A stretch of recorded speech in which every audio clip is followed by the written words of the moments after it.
kepada seluruh siswa MPLS lainnya agar mengenakan kalung namanya masing-masing.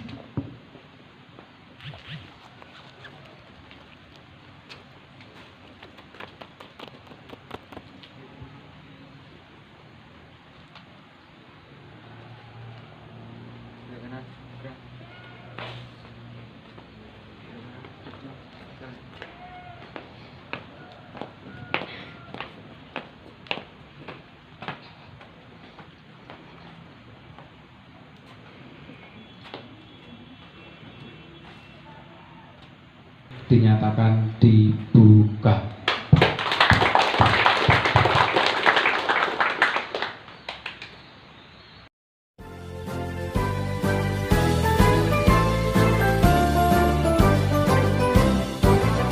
SMK bisa, SMK hebat, bermutu dan berkarakter kuat, berdaya saing dalam bekerja, tampil mandiri penuh cita.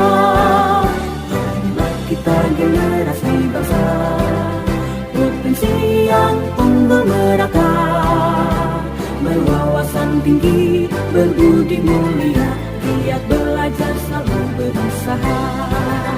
SMK bisa raih prestasi, ukir masa depan, menerjang zaman menyongsong pembangunan, siap sedia dan selalu bangga dari SMK untuk Indonesia.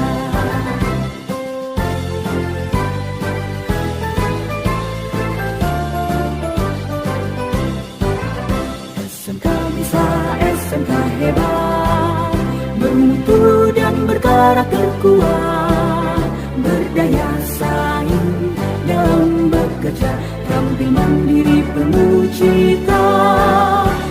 Inilah kita generasi bangsa, potensi yang unggul merata, berwawasan tinggi, berbudi mulia, giat belajar selalu berusaha. SMK bisa.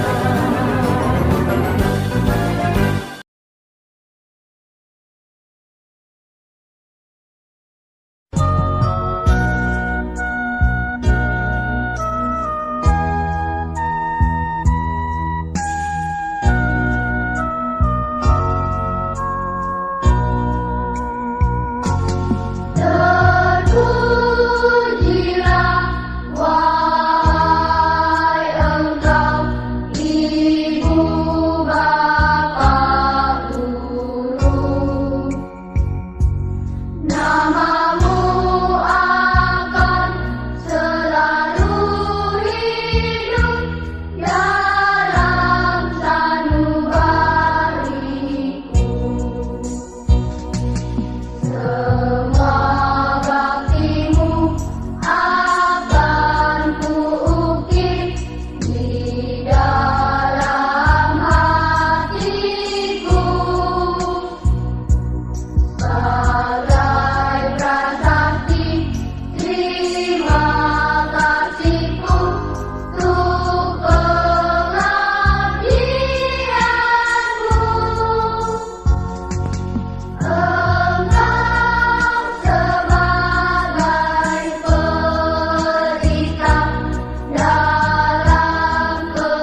Assalamualaikum warahmatullahi wabarakatuh. Baiklah anak-anak sekalian, pada pagi hari ini kita akan membahas dan menyampaikan terkait dengan materi MPLS, yaitu masa pengenalan lingkungan sekolah pada SMK Islam Kudindoko di tahun pelajaran 2021. Untuk itu, marilah kita bersama-sama menanamkan niat yang suci, niat yang baik, niat yang tulus untuk bertolabul ilmi di SMK Islam Kudindoko ini. Untuk itu, pertama saya sampaikan ribuan terima kasih yang sedalam-dalamnya kepada Anda semua, bahwa Anda sudah punya niat untuk bertolabul ilmi di SMK ini. Yang kedua, bahwasanya sekolah di SMK ini insya Allah akan membekali diri Anda masing-masing ke depan. Bahwasanya kalau sekolah di SMK otomatis dengan sendirinya untuk berbekal diri di masa depan, karena di masa saat inilah Anda akan membekali diri untuk di masa yang akan datang. Harapan kami, harapan orang tua, harapan seluruh siswa yang masuk ke SMK, insya Allah 5, 6, 7 tahun ke depan ini adalah tidak nganggur.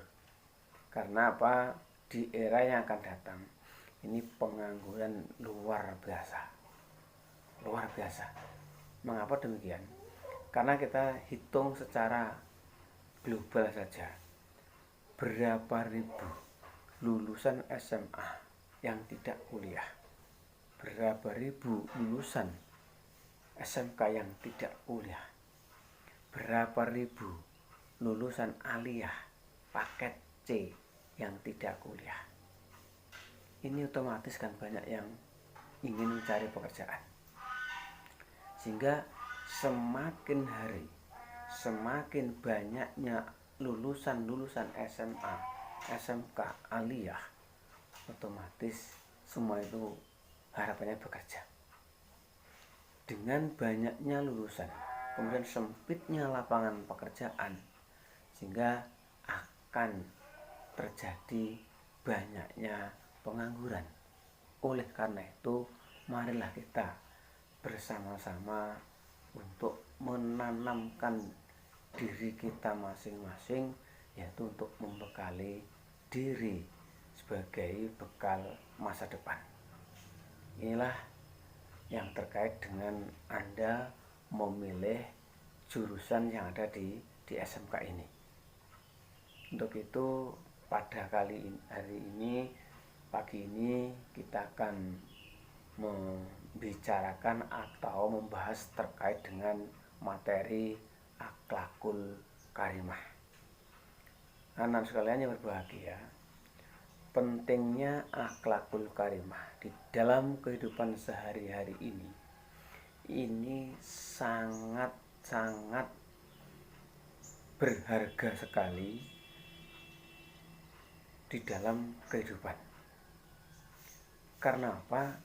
Karena setiap manusia yang dilahirkan di dunia ini oleh Rasulullah SAW dituntut untuk berakhlakul karimah, sebagaimana yang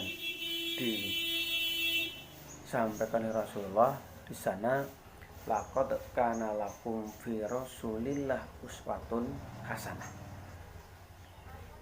Uswatun hasanah adalah contoh suri toladan yang terbaik di dalam diri Rasulullah, sehingga kita umat Islam, sehingga kaum muslimin mau tidak mau untuk mencontoh perilaku Rasulullah. Inilah karena apa?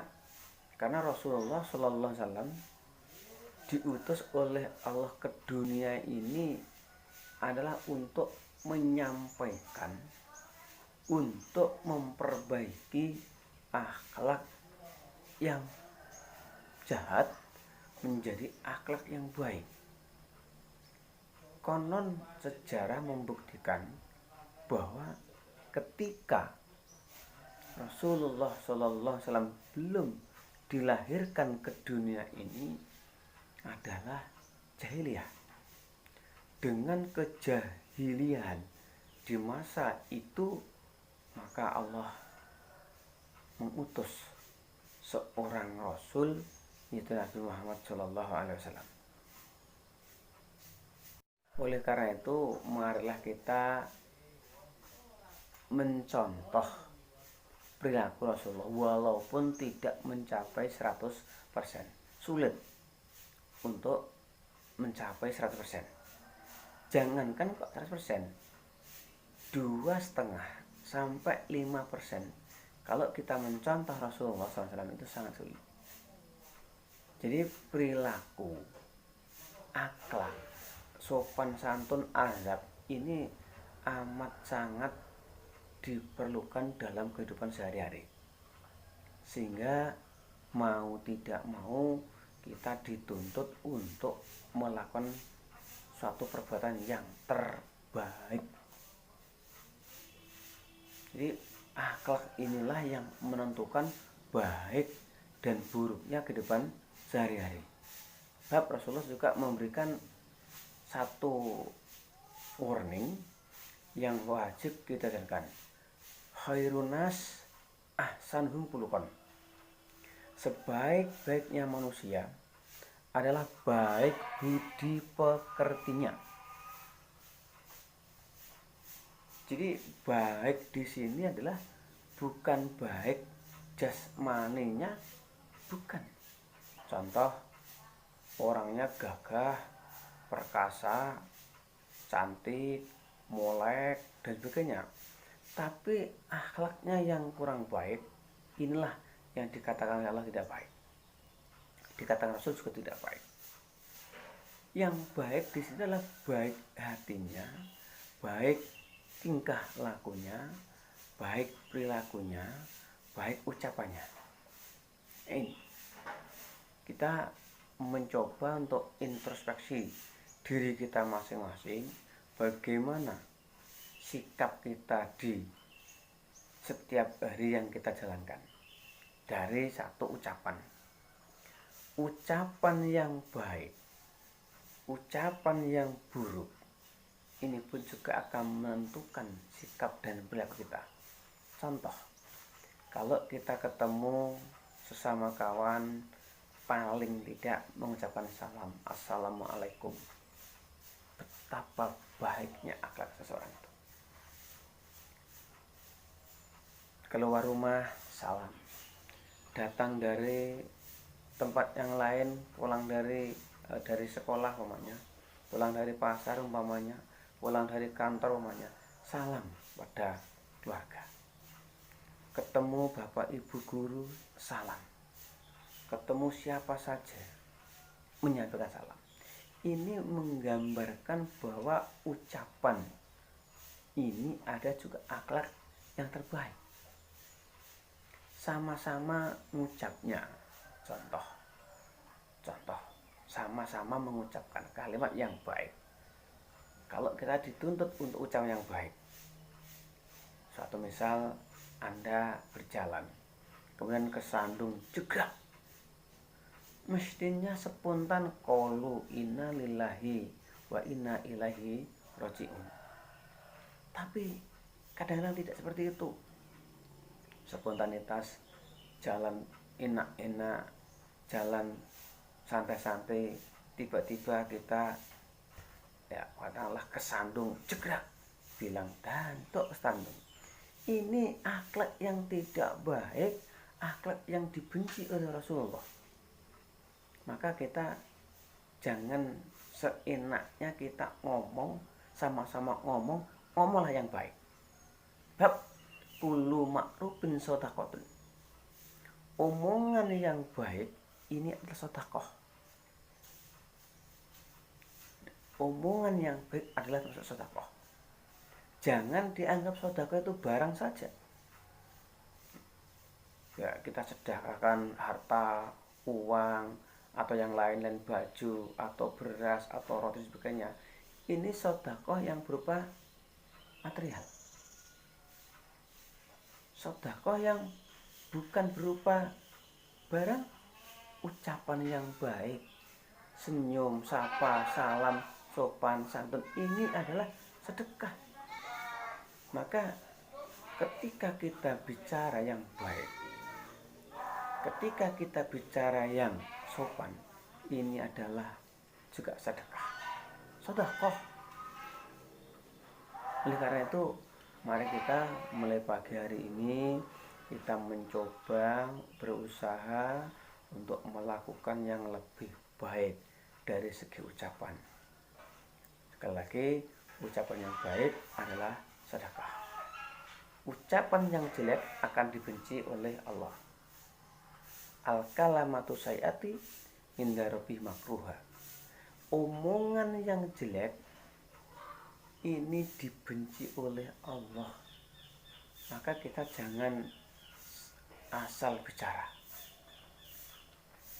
Jangan asal ngomong.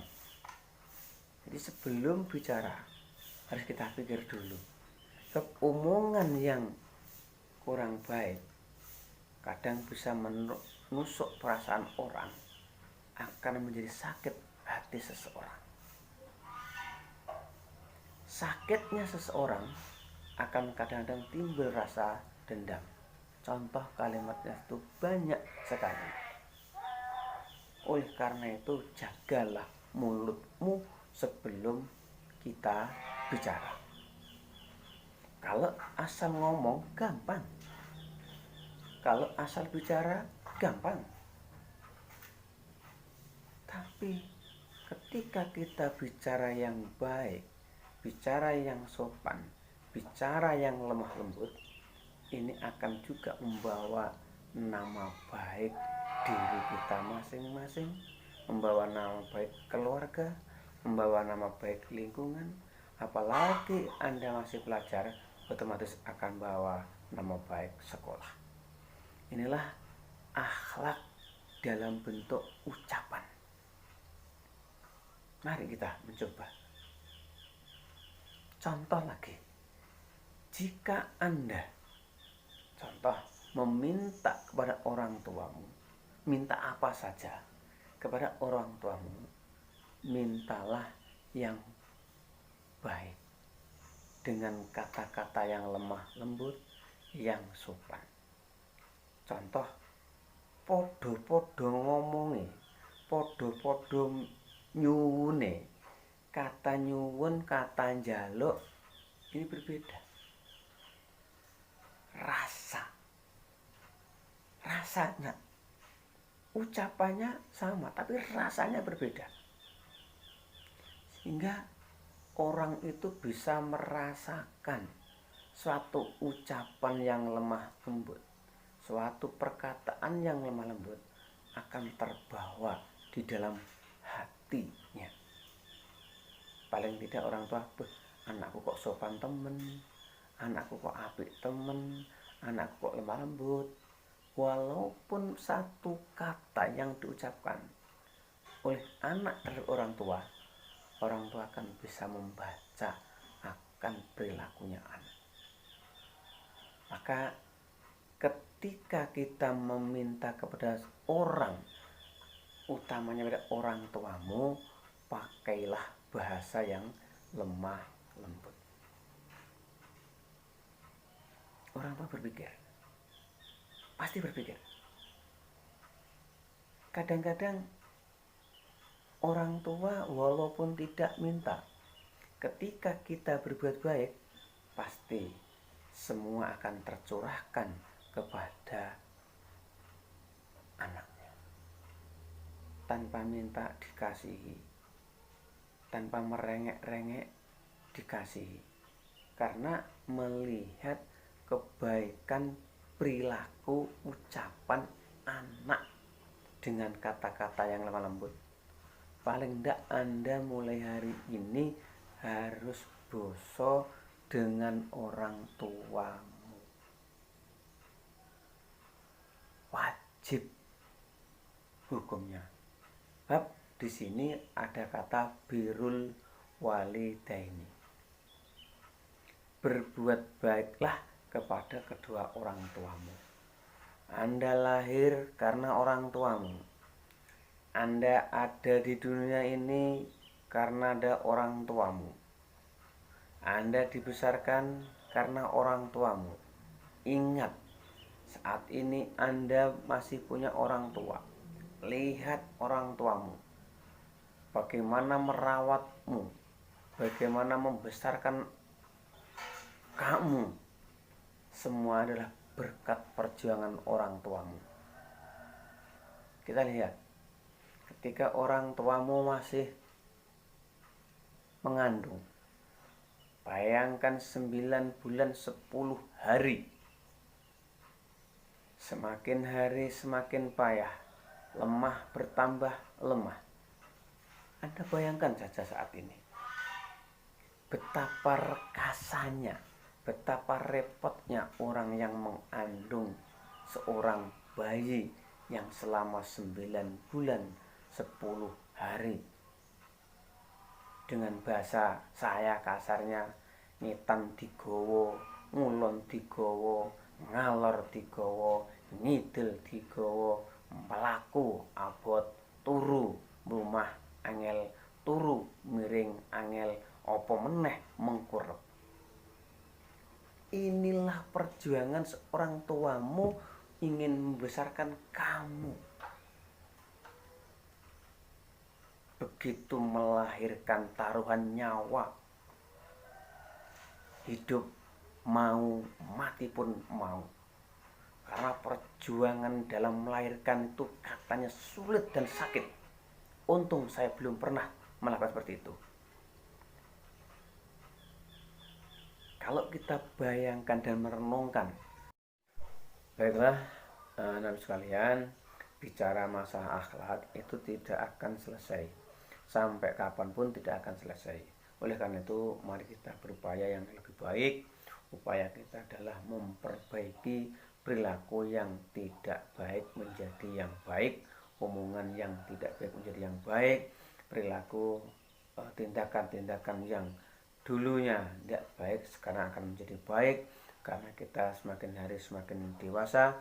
Demikian apa yang dapat saya sampaikan dan terima kasih. Mudah-mudahan kita bertemu di lain kesempatan. Selama masa pandemi kita belajar di rumah, kita belajar secara daring. Untuk itu berdoa mudah-mudahan masa-masa pandemi COVID-19 segera sirna dari bumi pertiwi yang saya cintai. Amin ya rabbal alamin. Kurang lebihnya mohon maaf dan terima kasih. Assalamualaikum warahmatullahi wabarakatuh. Assalamualaikum warahmatullahi wabarakatuh. Perkenalkan, nama saya Indah Catur Kurniawati. Saya mengajar di kelas 1 mengajar SBK, dan di MPLS ini saya memberi materi tentang wawasan wiyata mandala. Apa arti dan makna wawasan wiyata mandala? Wawasan itu merupakan suatu pandangan atau sikap yang mendalam terhadap suatu hakikat. Wiyata itu merupakan pendidikan mandala, ya, dengan sikap saling menghargai dan tanggung jawab terhadap lingkungan sekolah sebagai tempat menuntut ilmu pengetahuan. Unsur-unsur wiyata mandala yang pertama adalah sekolah merupakan lingkungan pendidikan. Yang kedua, itu kepala sekolah mempunyai wewenang dan tanggung jawab penuh atas penyelenggaraan pendidikan dan lingkungan sekolah. Yang ketiga, itu antara guru dan orang tua siswa harus ada saling pengertian dan kerjasama. Yang keempat, warga sekolah di dalam maupun di luar sekolah harus menjunjung tinggi martabat dan citra guru. Yang kelima, itu sekolah harus bertumpu pada masyarakat sekitar. Selanjutnya, sekolah dan fungsinya. Sekolah itu merupakan tempat penyelenggaraan belajar mengajar, serta menanamkan dan mengembangkan berbagai nilai, ilmu pengetahuan, teknologi, dan keterampilan. Juga sekolah merupakan lembaga pendidikan formal, tempat berlangsungnya belajar mengajar untuk membina dan mengembangkan. Yang pertama itu ilmu pengetahuan dan teknologi. Yang kedua itu pandangan hidup. Yang ketiga itu hubungan antara manusia dengan lingkungan. Yang keempat itu kemampuan berkarya. Selanjutnya, fungsi sekolah itu sebagai tempat masyarakat belajar karena memiliki aturan atau tata tertib kehidupan yang mengatur hubungan antara guru, pengelola pendidikan, siswa, dan dalam penyelenggaraan belajar mengajar untuk mencapai tujuan pendidikan. Ciri-ciri sekolah sebagai masyarakat belajar. Yang pertama itu ada guru dan siswa, timbulnya belajar mengajar dengan tertib. Yang kedua itu tercapainya masyarakat yang sadar mau belajar dan bekerja sama. Yang ketiga itu terbentuknya manusia Indonesia seutuhnya. Selanjutnya, di dalam prinsip sekolah itu sekolah sebagai wiyata mandala harus bertumbuh pada masyarakat sekitar. Adapun prinsip tersebut yaitu sekolah sebagai wadah atau lembaga yang memberikan bekal hidup. Yang kedua itu sekolah sebagai institusi tempat peserta didik di bawah bimbingan pendidik. Yang ketiga itu sekolah sebagai lembaga dalam pelayanan yang adil dan merata. Yang keempat itu sekolah sebagai lembaga pengembangan bakat dan minat siswa. Yang kelima itu sekolah sebagai lembaga pembinaan potensi di luar inteligensi. Yang keenam, sekolah harus memberikan perhatian serius untuk mengembangkan kemampuan emosional dan sosial. Yang ketujuh, sekolah sebagai wahana pengembangan sikap dan watak. Yang delapan, sekolah sebagai wahana pendewasaan diri. 9. Sekolah sebagai bagian dari masyarakat belajar.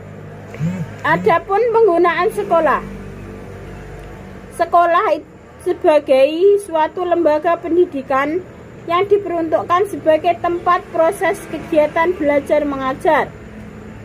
Tidak diperbolehkan dijadikan sebagai tempat ajang promosi. Yang kedua, sekolah merupakan lingkungan bebas rokok bagi semua pihak. Yang ketiga itu penyebaran aliran sesat. Yang keempat, propaganda politik serta syuting film atau sinetron tanpa seizin pemerintah daerah. Yang keenam itu kegiatan yang dapat menimbulkan kerusakan, perpecahan, dan perselisihan. Penataan wiyata mandala dalam upaya ketahanan sekolah. Yang pertama, ketahanan sekolah lebih menitikberatkan pada upaya yang bersifat preventif. Yang kedua, menjadikan sekolah sebagai sesuai dengan tujuan dan fungsinya. Tugas, wewenang, dan tanggung jawab kepala sekolah dalam pelaksanaan wiyata mandala. Kepala sekolah sebagai pimpinan utama bertugas dan bertanggung jawab memimpin penyelenggaraan belajar mengajar serta membina pendidik dan tenaga pendidikan serta membina hubungan kerjasama dan peran serta masyarakat. Selanjutnya, penataan wiyata mandala di sekolah yang dengan melakukan kegiatan. Yang pertama, melaksanakan program-program yang telah disusun bersama komite sekolah. Yang kedua, menyelenggarakan musyawarah sekolah.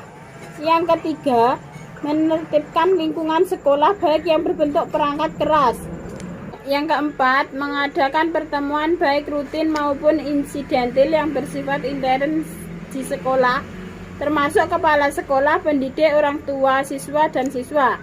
Yang kelima, menyelenggarakan kegiatan yang dapat menunjang ketahanan sekolah seperti PKS, Pramuka, PMR, Paskibraka, kesenian, dan sebagainya.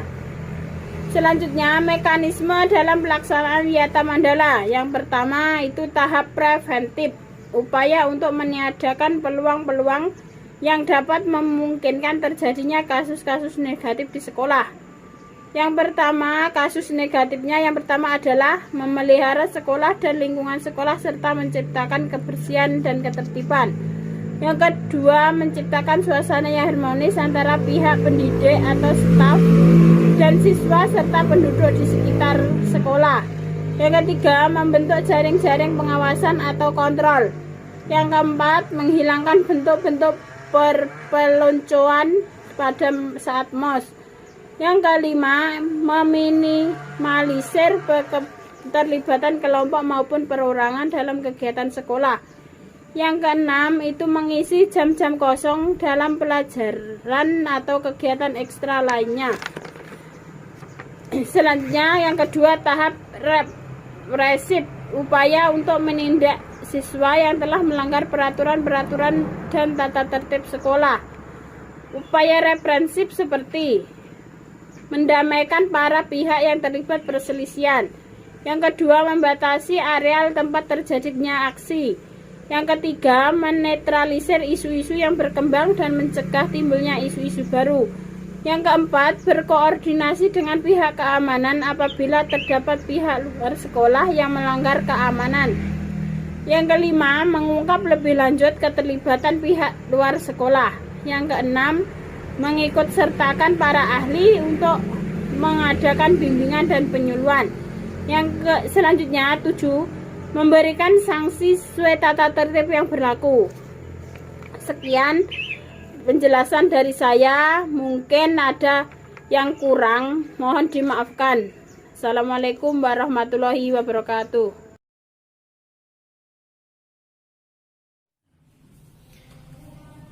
Assalamualaikum warahmatullahi wabarakatuh. A'udzu billahi minasyaitonir rajim. Bismillahirrahmanirrahim.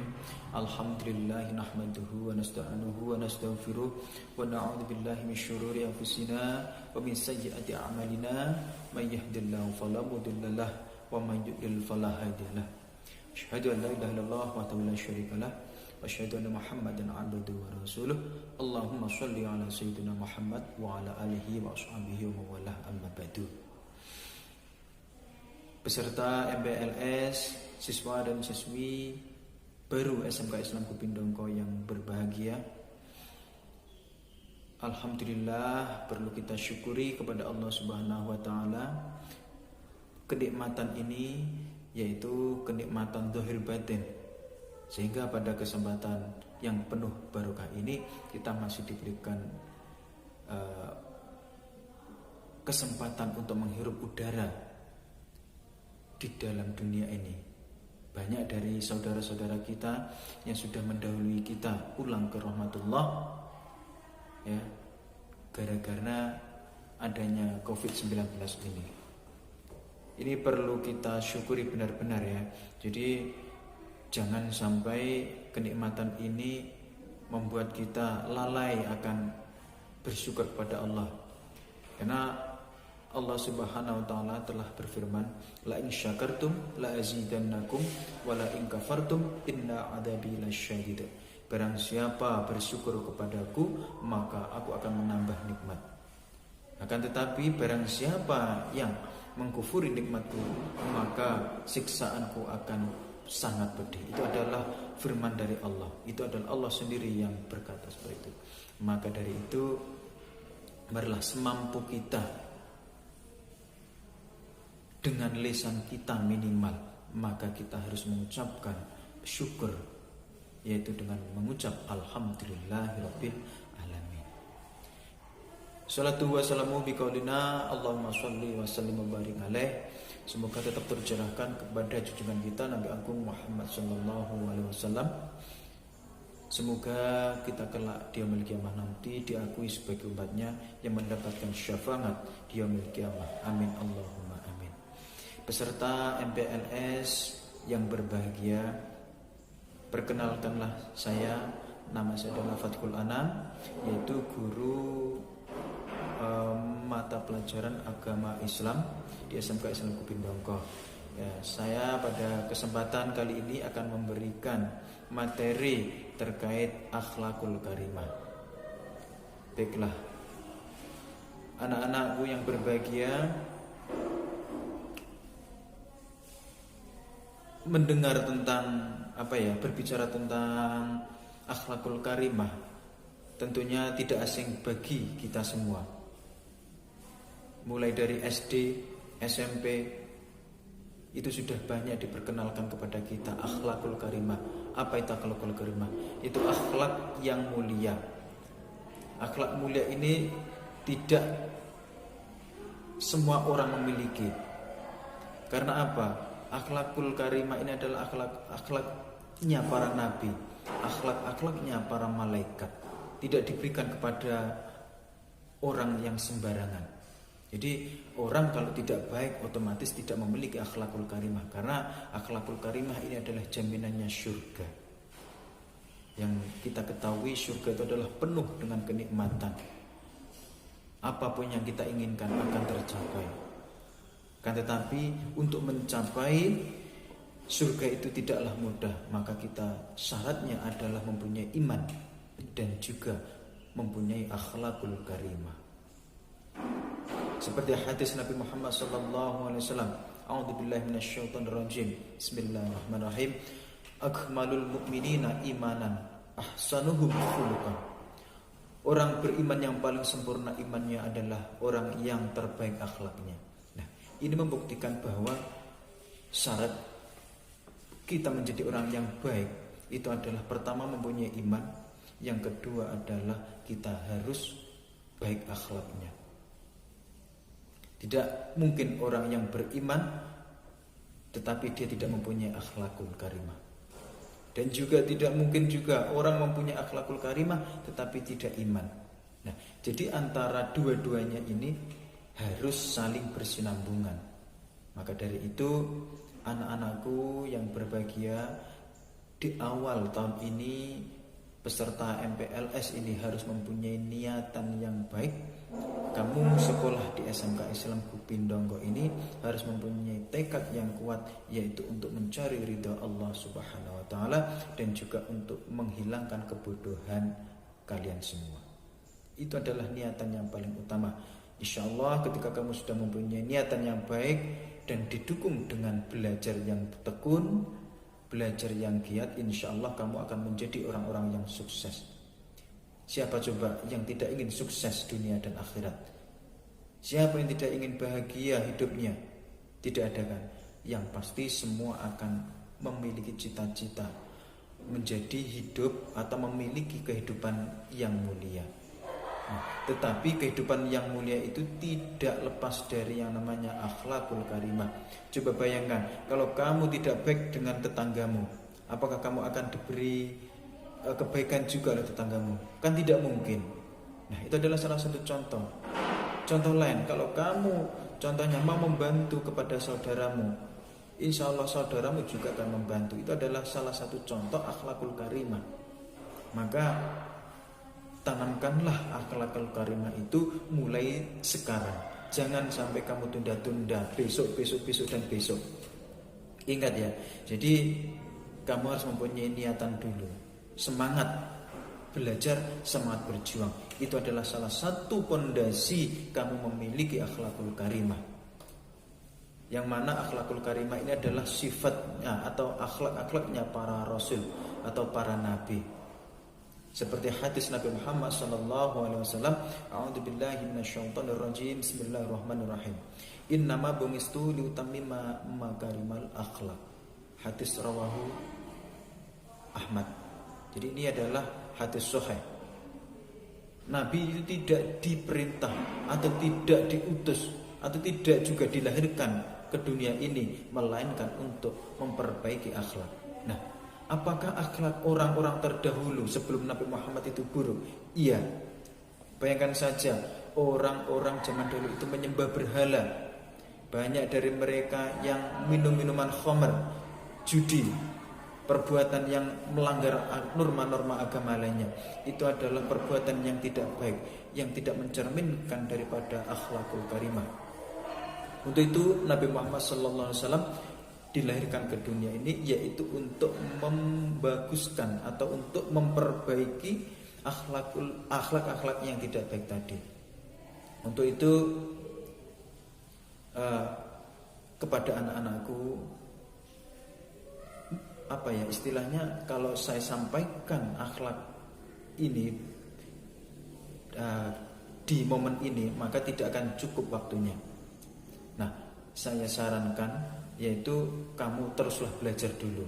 Nanti kita dilanjutkan di pembelajaran ketika kita masuk. Semoga apa ya istilahnya, pandemi ini cepat berlalu sehingga kita bisa bertatap muka, kita belajar dengan enak, tidak melalui virtual seperti ini. Semoga Allah cepat mengambil atau menghilangkan COVID ini, utamanya dari Indonesia, sehingga pembelajaran di Indonesia akan berjalan seperti yang sudah-sudah, yaitu tatap muka, dan anak-anak semua bisa mendapatkan pelajaran yang baik, bisa interaksi dengan teman-teman, bisa berinteraksi dengan guru-guru. Nah, itu adalah yang kita harapkan. Kurang lebihnya mohon maaf jika ada salah dari pribadi saya sendiri, mohon maaf yang sebesar-besarnya. Ingat ya, yang pertama adalah niat, kemudian dan tekad. Ya, kurang lebihnya mohon maaf. Akhirul kalam, wassalamualaikum warahmatullahi wabarakatuh.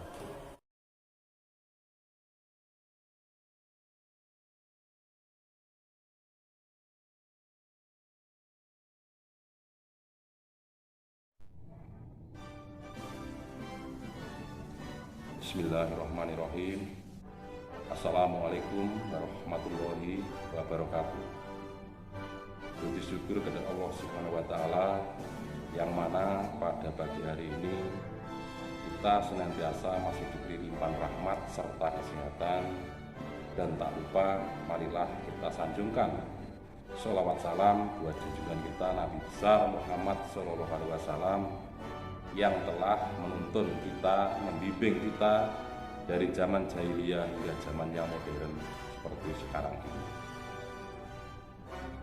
Di sini saya ditunjuk oleh sekolah untuk menyampaikan program kesiswaan.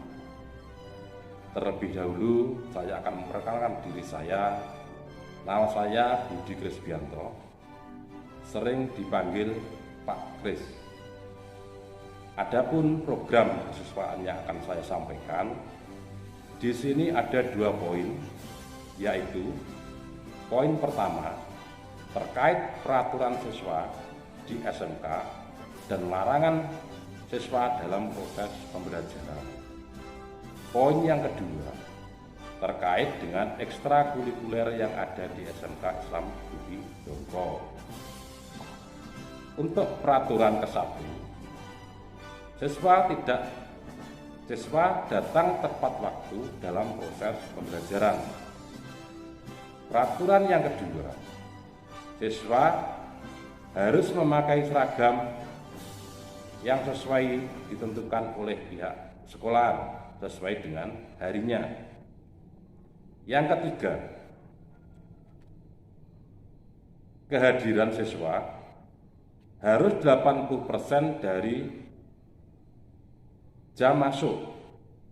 Larangan siswa merokok, memakai narkoba, dan minum minuman keras.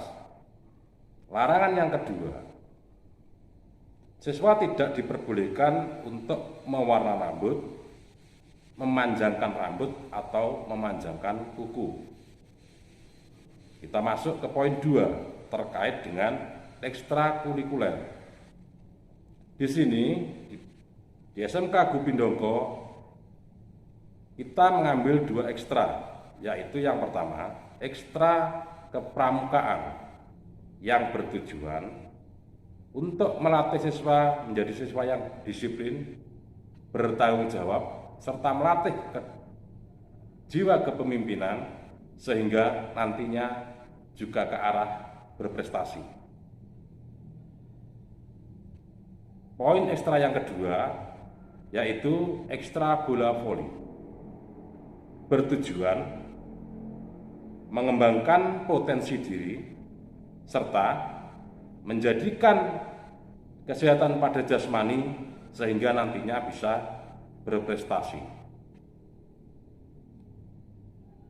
Mungkin ini dulu yang biasa saya sampaikan terkait dengan program kesiswaan, dan tak lupa di masa-masa pandemi ini kita tetap selalu menjaga atau tetap berpedoman pada protokol kesehatan, yaitu memakai masker, mencuci tangan, dan jaga jarak.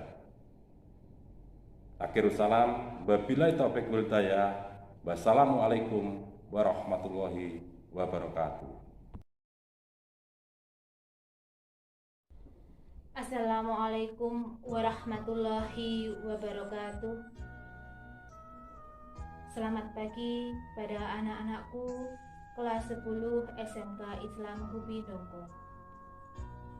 Semoga pada hari ini kita semua masih dalam keadaan sehat walafiat dan selalu dalam lindungan Allah Subhanahu wa Ta'ala.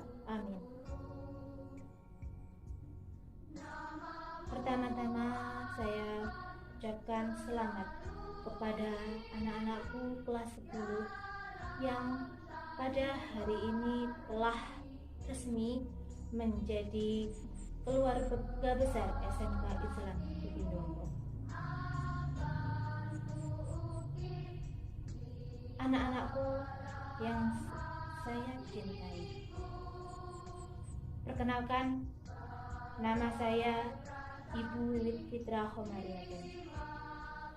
Saya di sini adalah guru pengajar bahasa Inggris kelas 10, 11, dan 12. Anak-anakku kelas 10 yang saya cintai, sebenarnya kegiatan masa pengenalan lingkungan sekolah atau MPLS seharusnya kita laksanakan semua kegiatan itu di lingkungan sekolah. Namun karena kita dihadapkan dengan virus COVID-19 di negara kita, bahkan di seluruh dunia, maka kita melaksanakan kegiatan ini melalui daring.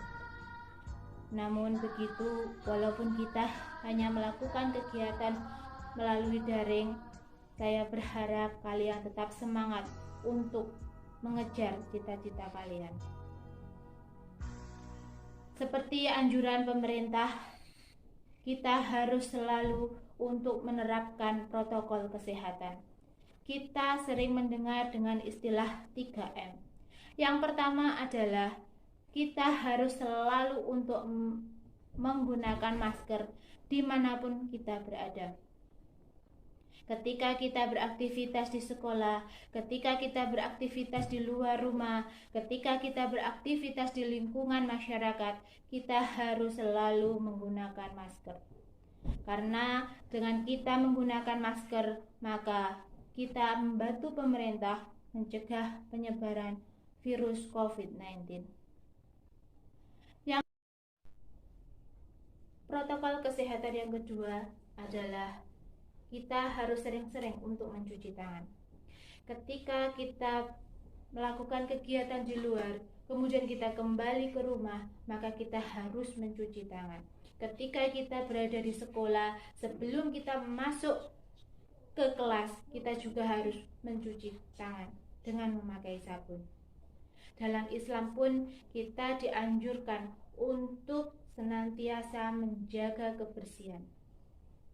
Dimulai dari diri kita, kemudian dari keluarga dan juga masyarakat. Dengan mencuci tangan, kita bisa terhindar dari virus corona. Karena ketika kita berada di luar, mungkin kita lupa untuk bersalaman dengan orang lain yang mungkin terkena virus corona. Untuk itu, untuk menjaga kesehatan kita, maka sebelum masuk ke rumah, kita harus mencuci tangan terlebih dahulu dengan menggunakan sabun dan juga air yang mengalir. Dan yang ketiga adalah kita senantiasa harus menjaga jarak. Karena dengan menjaga jarak antara satu dengan yang lain, maka akan bisa untuk memutuskan rantai penularan COVID-19. Bukan berarti kita dengan menjaga jarak, kita tidak boleh bersilaturahmi dengan orang lain, tidak. Tetapi kita tetap harus menjaga jarak paling tidak 1 meter dengan yang lainnya. Kita bisa bersalaman dengan menggunakan siku.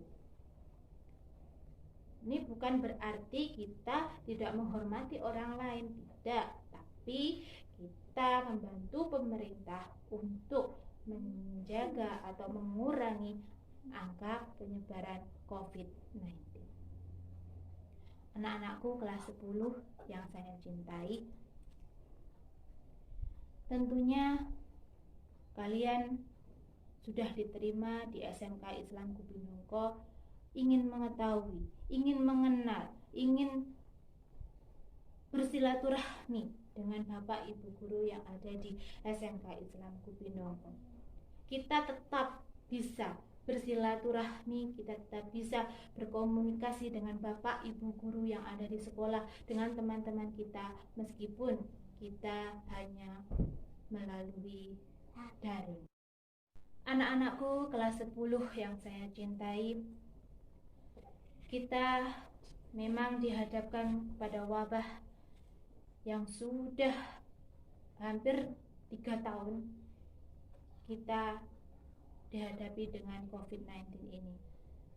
Namun walaupun kita tidak bisa untuk berkomunikasi, bertatap muka dengan Bapak Ibu guru di SMK Islam Kubinongko, namun silaturahmi kita akan harus terus tetap terjaga. Kita bisa menggunakan aplikasi-aplikasi yang sudah ditawarkan oleh pemerintah. Ketika kita melakukan pembelajaran daring, kita bisa menggunakan berbagai macam aplikasi yang ada di HP kalian masing-masing. Anak-anakku kelas 10 yang saya cintai, mungkin di saat pandemi ini kita tidak bisa untuk saling mengenal satu sama lain, namun tetap saja kita tetap berkomunikasi lewat WhatsApp, lewat telepon, lewat Line, dan lain sebagainya.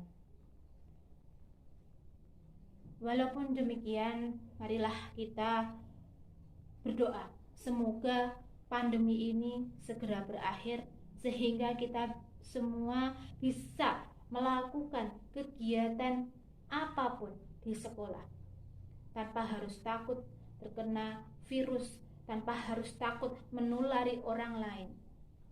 Untuk itu kita harus mendekatkan diri kepada Allah Subhanahu wa Ta'ala dan selalu berdoa agar kita semua diberi kesehatan sehingga COVID-19 ini segera berakhir, kita bisa melakukan pembelajaran, kita bisa melakukan kegiatan ekstra di sekolah dan lain-lain.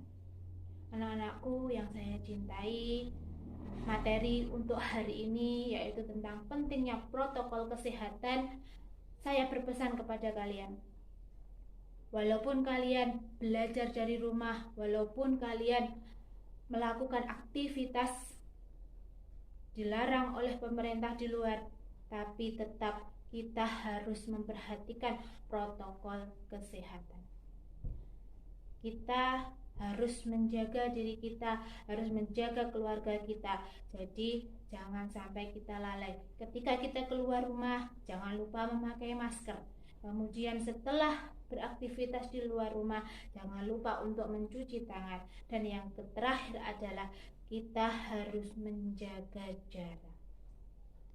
Demikianlah apa yang saya sampaikan pada kesempatan kali ini. Semoga sekali lagi pandemi COVID-19 segera berakhir, kita semua bisa berkumpul, bisa melakukan kegiatan di sekolah, dan bisa lebih mengenal lagi sekolah SMK Islam Kupindongko, mengenal Bapak Ibu guru, mengenal teman-teman kalian, dan juga kakak-kakak kalian kelas 11 dan 12. Demikian yang bisa saya sampaikan. Ada kekurangan, saya mohon maaf yang sebesar-besarnya. Wabillahi taufiq walhidayah. Wassalamualaikum warahmatullahi wabarakatuh. Baik, Assalamualaikum warahmatullahi wabarakatuh. Selamat pagi anak-anak. Semoga pada pagi hari ini kita tetap diberi kesehatan oleh Tuhan Yang Maha Esa dan tetap diberi ilmu yang bermanfaat walaupun di masa pandemi yang seperti ini. Oke, untuk materi pada pagi hari ini kita ke tata krama. Tata krama, mungkin kita sering sekali mendengar apa itu tentang tata krama. Sering kita mendengar oleh orang tua kita, tata krama yang baik itu gimana ya? Terus sopan santun itu yang baik bagaimana? Kita sering mendengar seperti itu. Tetapi banyak anak-anak yang sekarang tata krama itu cuma hanya tata krama tok. Tidak ada penjelasan. Mungkin belum tahu penjelasan tata krama itu apa. Itu banyak yang belum tahu lah. Jadi untuk materi pada pagi hari ini kita ke materi tata krama. Apa itu tata? Apa itu krama?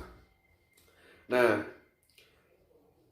di sini ya, untuk tata itu adalah adat atau aturan atau norma atau peraturan. Aturan, peraturan, norma, dan adat. Itu adalah tata. Sedangkan di krama, sopan, santun, kelakuan, tindakan, dan perbuatan. Nah, jadi untuk tata krama sendiri berarti adalah adat, sopan, santun, kelakuan, tindakan, perbuatan, atau kebiasaan sopan, santun. Nah, suatu contoh gini, untuk kunci untuk tata krama yang baik adalah satu, berbicara atau peliharalah lidah kalian, atau jangan menyinggung perasaan orang lain saat berbicara. Itu etika yang baik. 2, jangan memotong pembicaraan orang lain yang sedang berbicara. Itu adalah hal yang jelek. Ketika kita ada seseorang yang berbicara terus kita potong, itu tidak baik. Terus untuk yang ketiga, perhatikan Anda berbicara dengan siapa. Nah, ini adalah poin yang terpenting. Kenapa poin yang terpenting? Karena saat kita berbicara dengan orang lain ataupun seumuran kita, atau yang lebih tua ataupun yang lebih rendah di umur kita, itu ada perbedaan. Oke lah, masa remaja kalian umur 17 tahun, 18 tahun, oke lah kalian memakai bicara tentang, kalau seumur kalian ya, seumuran kalian berbicara gaul. Nah, bahasa gaul kalian itu tidak apa-apa. Yang penting jangan menyinggung perasaan teman kalian. Dan ketika kalian berbicara dengan orang yang lebih tua, itu usahakan memakai tata cara bicara atau bahasa yang halus ataupun yang sopan. Itu adalah kunci. Kunci sebagaimana? Suatu contoh gini. Kalau kalian sopan terhadap orang lain atau menyegani kepada orang lain, kalian juga akan disegani oleh orang lain. Nah, sopo nandur iku bakal ngunduh. Lah itu untuk bahasa Jawanya seperti itu. Terus itu untuk tata krama untuk yang bicara atau komunikasi. Nah, terus untuk tata krama yang baik dengan berpenampilan juga itu ada. Nah, kenapa kok berpenampilan juga disebut juga sebagai tata krama? Karena tata krama untuk berpakaian itu juga sangat penting untuk lingkungan sekolah atau lingkungan masyarakat, itu juga sangat penting. Suatu contoh gini, jika kalian adalah seorang murid sekolah, nah hendaknya kalian itu memakai seragam putih dan abu-abu. Misal putih dan abu-abu. Nah, kalian harus memasukkan baju kalian, harus memakai dasi, harus memakai sabuk hitam, harus memakai sepatu. Nah, itu juga disebut dengan etika tata krama berpakaian yang baik. 2. Saat kalian pelajaran olahraga, ini yang poin terpenting. Itu banyak bapak yang temui untuk olahraga itu kebanyakan murid sekarang itu memakai kaos olahraga, tetapi bawahannya itu tetap memakai celana abu-abu. Nah, itu tidak dibenarkan. Usahakan kalau pas waktu jam olahraga harus memakai seragam olahraga lengkap yang disediakan oleh sekolah tersebut. Terus yang ketiga, memakai pakaian harus cocok dengan situasi dan tempat. Loh, kenapa kok harus memakai pakaian harus cocok? Misal gini, kalian memakai seragam olahraga, tetapi pas pada saat itu pondok Ramadan, itu kan tidak nyambung. Nah, itu kan tidak sopan. Nah, karena apa? Memakai pakaian harus cocok dengan situasi dan tempat. Nah, itu saja untuk materi pada hari ini. Mungkin dapat memberi wawasan yang lebih ataupun kurang. Walaupun banyak kurangnya yang saya sampaikan kepada kalian semua. Bapak minta maaf kalau misalnya Bapak ada bicara yang salah. Dan demikian materi kita tentang tata krama, dan semoga materi yang Bapak berikan pada pagi hari ini membawa berkah buat kita semua. Amin ya rabbal alamin. Dan jangan lupa tetap jaga protokol kesehatan kita. 1, cuci tangan. 2, mandi yang tertib, jaga jarak. Terus rajinlah olahraga walaupun 5 menit sehari. Nah, baik, Bapak akhiri kalau begitu. Baik, assalamualaikum warahmatullahi wabarakatuh.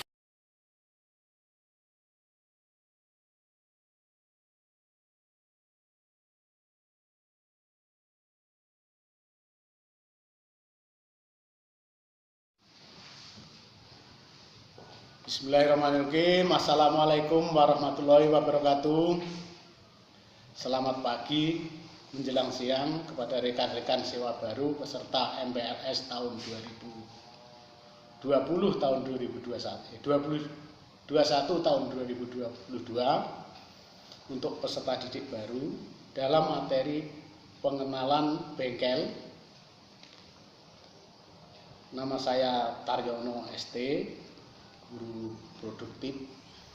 Jadi dalam materi pengenalan bengkel kali ini saya akan membahas sedikit materi mengenai perbengkelan.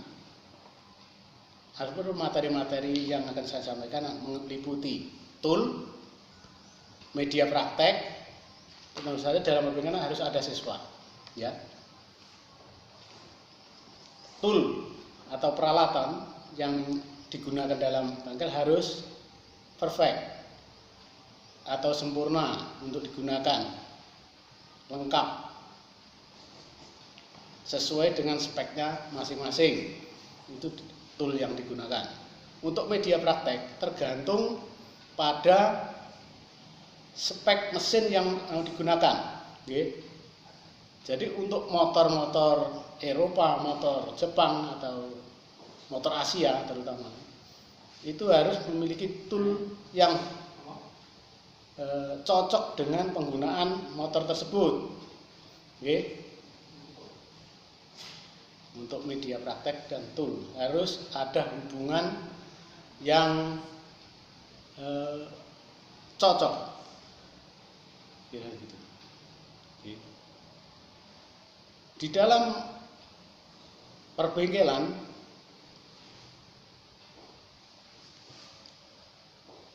tentu saja harus memiliki standar yang bagus.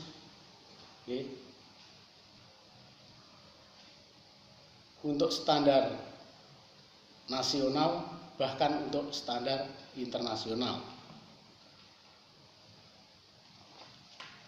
Di bengkel SMK Islam Gubindongko hanya memuat untuk motor-motor Asia, terutama motor Jepang. Oke. Dalam perbaikan sepeda motor, teknik bisnis sepeda motor, sistem yang dipakai di sini adalah sistem kolaborasi. Jadi ada manajemen bengkel yang dipakai di SMK Islam Gubindongko adalah manajemen bersama, tidak seperti manajemen perbengkelan di bengkel-bengkel umum. Nanti ada struktur organisasi yang bekerja atau sistem yang bekerja untuk bengkel, ada ketua, ada sekretaris, ada bendahara, dan ada toolman di SMK Islam Gubindongko itu. Jadi kalau siswa-siswa nanti bekerja dalam bengkel harus memakai pakaian yang cocok untuk bengkel, ya. Misalnya katelpak, terus mematuhi aturan-aturan yang bekerja yang dipakai di SMK Islam Gubindongko, ya. Dalam perbengkelan teknik sepeda motor dibagi dalam beberapa kategori untuk mata pelajaran tertentu. Pembagiannya meliputi sistem kelistrikan, sistem mesin, dan sasis. Jadi nanti ada pembagian pendelegasian tugas masing-masing guru. Jadi siswa-siswa diharapkan tahu ke gurunya masing-masing sesuai dengan tupoksinya guru. Jadi misalnya sistem kelistrikan diampu oleh siapa, sistem permesinan diampu oleh siapa, dan sasis diampu oleh siapa. Jadi siswa-siswa harus tahu betul mengenai sistem tersebut, nanti pembelajarannya kepada siapa. Untuk toolman ketika praktek, jadi untuk penyediaan alat dan media praktek yang sudah tersedia nanti dibantu oleh toolman. Jadi siswa-siswa tidak perlu repot-repot atau bersusah-susah untuk mempelajari sistem perbengkelan selain teknik dan bisnisnya. Nanti kita bisa belajar bersama-sama. Saya kira materi kali ini cukup singkat, tidak perlu panjang lebar. Saya akhiri, wabillahi taufiq wal hidayah. Wassalamualaikum warahmatullahi wabarakatuh. Semoga sukses belajar di masa MPLS. Wassalam.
Perkenalkan, nama saya Devitri Saputri.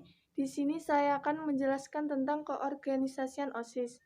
OSIS adalah suatu organisasi yang berada di tingkat sekolah yang dimulai dari sekolah menengah pertama atau SMP.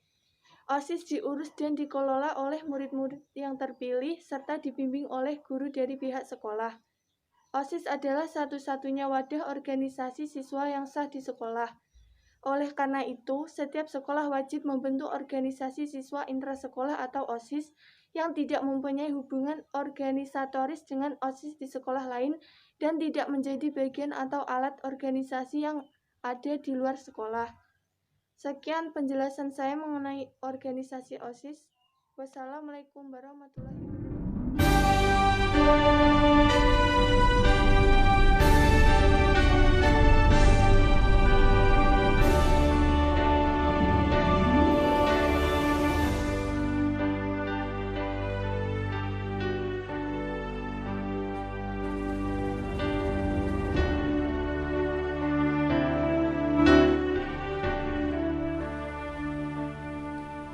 Assalamualaikum warahmatullahi wabarakatuh. Selamat pagi dan salam pramuka.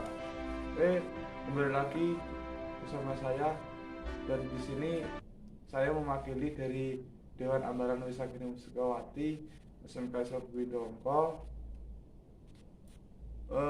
Dan perkenalkan, nama saya Fathul Wahab, bisa dipanggil Wahab ya. Jabatan saya di sini Pradana, dan mengucapkan selamat kepada kakak-kakak adik kelasku yang sudah diterima di SMK Islam Dongko. Materi tentang ini adalah tentang kepramukaan dan akan disampaikan oleh Kak Yayan Yuhawati ya.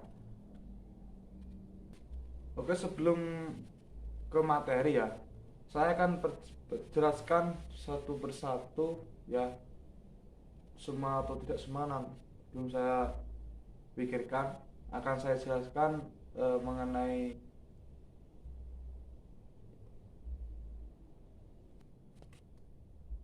susunan yang ada di Dewan Ambalan. Oke, saya perkenalkan untuk Kak Yayan ya. Oke, untuk ini gambarnya orangnya yang menjelaskan ya tentang ini. Jabatannya adalah Pradani itu istilahnya ketuanya yang putri, itu yang P.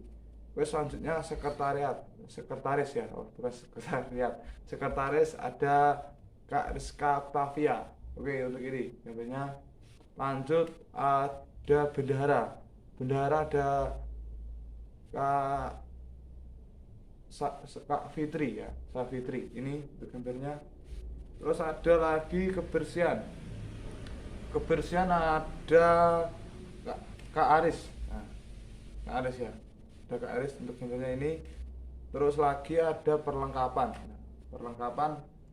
ada Kak Asis ya, Kak Asis ini. Dan juga ada dokumentasi Kak Nopi gambarnya itu. Dan juga ada pemangku adat ada Kak Ali. Lanjut lagi untuk yang lain ya, untuk anggota-anggota yang lain ada Kak Wahyu. Nah, ini untuk gambarnya. Dan juga ada Kak Erik. Terus lagi ada Mati, dan juga ada dan ada lagi Kak Riza ya, Kak Riza untuk ini dulunya. Nah, sudah muncul ya. Nah, terus lagi ada apa namanya, pembina. Kalau kepramukaan itu kalau tidak ada pembinanya pastinya ya gak, namanya tidak kepramukaan ya. Pembina ada Kak Edi Murtanto, ini gambarnya ya. Lanjut lagi ada Kak. Oke, untuk tadi Kak Sarengat ya. Kak Sarengat adalah pembimbing yang ada Dewan Ambalan di SMK Islam ini untuk gambarnya. Dan lagi ada pembina ya. Ini udah Bu Fitra, ini gambarnya ya. Nah, pasti Anda semua ya. Nanti kalau sudah masuk sekolah ya, seperti biasanya, tidak seperti ini.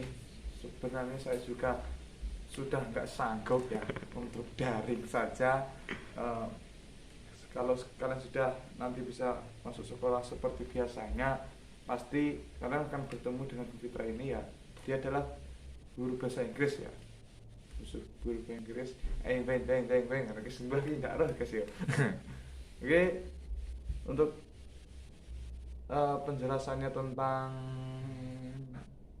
kepanitiaan struktur organisasi SMK ini itu, dan untuk pemateri akan dijelaskan oleh Kak Yayan. Silakan.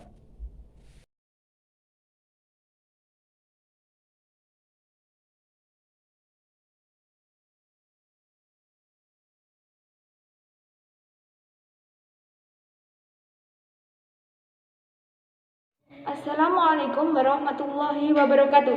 Salam Pramuka. Perkenalkan, nama saya Yeniwati. Di sini saya akan menjelaskan materi tentang Pramuka Penegak. Pertama-tama, saya selaku pemberi materi mengucapkan selamat datang kepada kakak-kakak peserta MPLS yang dilaksanakan secara online dengan memanfaatkan media sosial. Adapun topik pembahasan yang akan saya bahas yaitu siapakah Pramuka Penegak itu? Kakak-kakak peserta MPLS sebagai anggota Pramuka Penegak seyogianya mengetahui lebih jauh tentang Pramuka Penegak itu sendiri dan tentunya sesuai dengan petunjuk penyelenggaraannya. Aturan yang akan kita diskusikan yaitu sebagian isi dari Keputusan Kuartir Nasional Gerakan Pramuka nomor 176 tentang pola dan mekanisme pembinaan pramuka. Aturan ini kita akan kaji sesuai dengan topik pembahasan yang akan saya sampaikan, yaitu siapakah Pramuka Penegak itu. Secara umum, Pramuka Penegak adalah organisasi pendidikan non-formal yang menyelenggarakan pendidikan kepramukaan bagi kaum muda. Gerakan Pramuka bertujuan membentuk setiap pramuka agar memiliki kepribadian yang beriman, bertakwa, berakhlak mulia, berjiwa patriotik, taat hukum, disiplin, menjunjung tinggi nilai-nilai luhur bangsa, dan memiliki kecakapan hidup. Sebagai kader bangsa dalam menjaga dan membangun negara kesatuan Republik Indonesia, mengamalkan Pancasila, serta melestarikan lingkungan hidup. Oke kakak-kakak, kita masuk pada pembahasan inti kita. Untuk mengetahui siapa Pramuka Penegak itu, kita tentunya wajib mengetahui mekanisme pembinaan Pramuka Penegak itu sendiri. Di dalam Polmek Kabin, seorang Pramuka Penegak harus melalui yang namanya calon tamu ambalan. Tamu ambalan adalah seorang pramuka penggalang yang karena usianya dipindahkan dari pasukan penggalang ke ambalan penegak, atau pemuda yang berusia 16 sampai dengan 20 tahun yang belum pernah menjadi anggota gerakan pramuka. Berdasarkan keterangan tersebut, jelas bahwasanya tingkatan pada golongan pramuka ditentukan berdasarkan usianya, bukan ditentukan pada tingkatan sekolahnya. Sudah tahu kan kenapa di gugus depan kita yang berpangkalan di Universitas Negeri Makassar itu? Mari kita lanjutkan. Pernahkah kakak-kakak berpikir kenapa calon anggota baru tidak langsung dikukuhkan setelah mengikuti rangkaian penerimaan anggota baru? Ternyata jawabannya adalah calon tamu ambalan wajib mengikuti latihan rutinan wajib dan tentunya juga diberikan kesempatan untuk mengenal adat istiadat yang berlaku di ambalan tersebut. Nah, calon tamu ambalan ini beradaptasi paling lama 3 bulan sebelum diangkat atau dikukuhkan menjadi anggota Pramuka Penegak. Setelah melakukan proses ini, maka proses selanjutnya yaitu calon penegak pemindahan status dari tamu ambalan menjadi calon penegak dilaksanakan dengan upacara sederhana dan dialog yang mengandung pendidikan bagi segenap anggota ambalan tersebut. Lamanya menjadi calon penegak sedikitnya 6 bulan. Apa sih yang dilakukan dalam 6 bulan itu?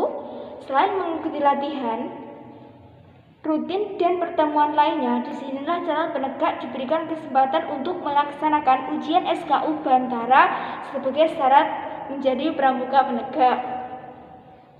Nah, di dalam proses pembinaan, setiap calon penegak didampingi oleh 2 orang penegak Bantara atau laksana yang berfungsi sebagai pendamping kanan moral dan pendamping kiri keterampilan. Oke, mari kita lanjutkan. Setelah melalui proses tersebut, maka selanjutnya yaitu penegak Bantara. Siapa sih penegak Bantara itu? Penegak Bantara adalah calon penegak yang telah memenuhi SKU bagi penegak Bantara dan mentaati adat ambalan. Kakak-kakak sekalian, setelah berhasil mencapai tingkatan ini, disinilah jawaban atas topik yang kita bahas di awal tadi.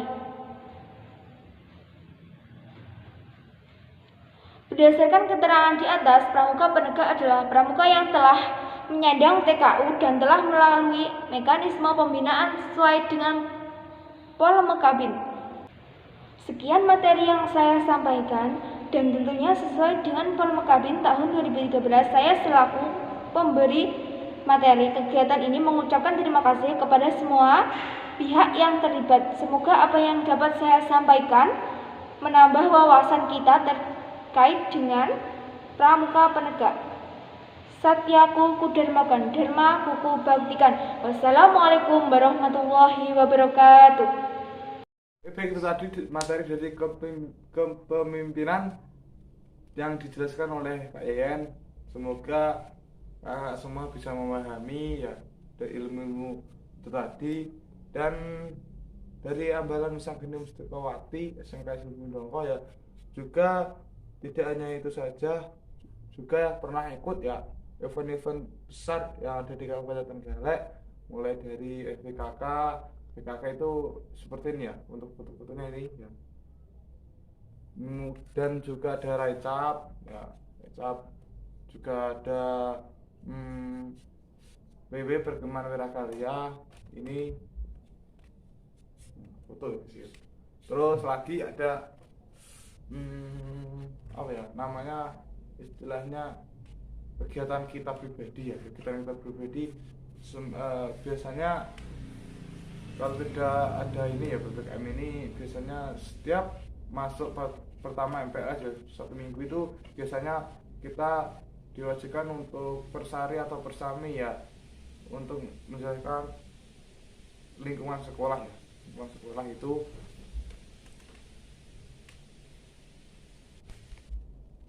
oke, untuk persami ya, persami itu adalah perkemahan Sabtu malam minggu ya. Untuk persari itu perkemahan 1 hari.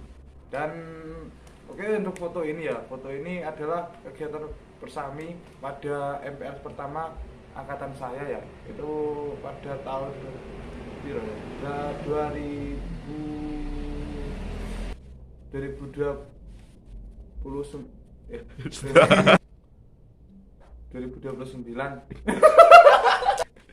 Oke guys, ya kelulusan lali guys.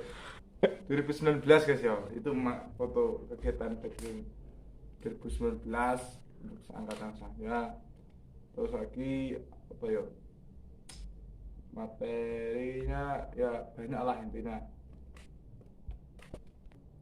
Oke, terima kasih untuk kakak-kakak ya yang sudah mengikuti MPLS pada hari ini. Semoga kita dilindungi oleh Allah Subhanahu wa Ta'ala. Tapi yang belum sholat silahkan sholat dulu. Jangan anggap video ini melalaikan sholat Anda. Oke guys, semoga corona COVID-19 ini segera hilang dari dunia ya guys ya. Ya kakak-kakak semua. Oke, terima kasih, segini saja. Apabila saya mengucapkan banyak kesalahan dalam perkataan, minta maaf sebesar-besarnya, dan saya mewakili pada kakak-kakak yang lain. Oke, sekian, terima kasih. Wassalamualaikum warahmatullahi wabarakatuh. Salam Pramuka. Assalamualaikum warahmatullahi wabarakatuh. Bismillahirrahmanirrahim. Alhamdulillahirabbil alamin. Wa bihi nasta'inu ala umuri dunya waddin. Sayyidina Maulana Muhammadin wa ala alihi wa sahbihi wa man tabi'ahum bi ihsani ila yaumiddin. La haula wala quwata illa billah. Amma ba'du.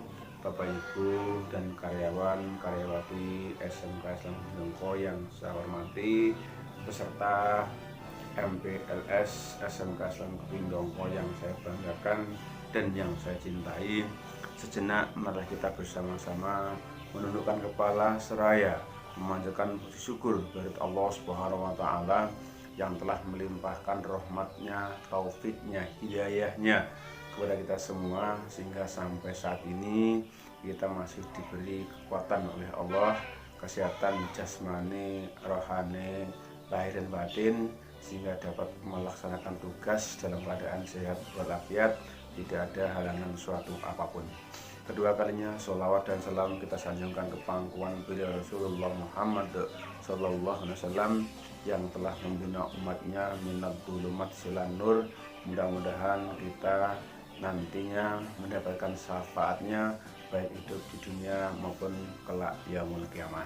Bapak Ibu yang saya hormati dan peserta MPLS yang saya cintai, mengucapkan ribuan terima kasih yang sedalam-dalamnya atas terselenggaranya kegiatan MPLS di tahun 2021 ini. Dengan adanya kegiatan ini semoga kita mendapatkan ilmu yang bermanfaat, manfaat bagi diri kita sendiri, manfaat bagi keluarga kita masing-masing, manfaat untuk lingkungan masyarakat dan kepada umumnya dan usaha dan bangsa, sehingga dengan adanya kegiatan yang semacam ini membekali diri kita masing-masing untuk menyongsong di era-era yang akan datang. Untuk itu dengan mengucap alhamdulillahirabbil alamin, maka MPLS SMK Islam Bindongko hari ini Kamis tanggal 15 Juli tahun 2021 dinyatakan ditutup. Dan untuk selanjutnya, untuk kegiatan belajar mengajar di tahun 2021 ini, karena di masa pandemi kita mengikuti aturan pemerintah untuk mengikuti kegiatan belajar mengajar di rumah atau daring. Untuk itu kepada seluruh siswa untuk betul-betul memanfaatkan waktu yang sebaik-baiknya untuk belajar di rumah. Jangan sia-siakan waktu yang baik ini untuk menjaga kesehatan diri kita masing-masing, menjaga keluarga, lingkungan, dan masyarakat. Mungkin itu yang dapat kami sampaikan. Kurang lebihnya mohon maaf dan terima kasih. Akhirnya billahi taufiq wal hidayah wa ridha wal inayah, usikum wa nasibi taqwallah. Wassalamualaikum warahmatullahi wabarakatuh.